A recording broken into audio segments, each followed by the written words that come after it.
Toklo king migit 1,400 estudyante ning City College of San Fernando o Ccsfp ing tinanggap libreng kayabe shoes ampong tablets ibat king city government king gewang distribution inyang June 25.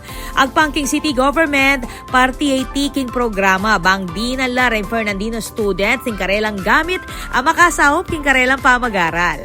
Agpang kang Mayor Vilma Kaluwag balaos ng tutuparan ning LGU ing pangakong adi na lang libreng digital learning tools ampong Sapatus reng aslag ning balen o reng Estudyanti Ning Ccsfp. Minuna na lang midake reng kayabe shoes king kera kalanda reng magaral king public elementary at high schools king syudad.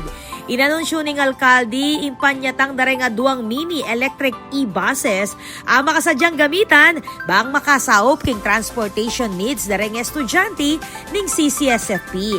Tinagunting programa dina City Councilor Reggie G. For David, Acting City College Administrator Eileen Villanueva, reng department heads, faculty members at City General Services Officer Engineer Michael Quizon Jr. Agpang king city government party ning balaw sa pamanyuporta king accessible at inclusive education para kareng Fernandinong estudyante. Ako po, Patricia Mamangon para king News Force Pampanga Balitang Tutu, king Balen Susuyo.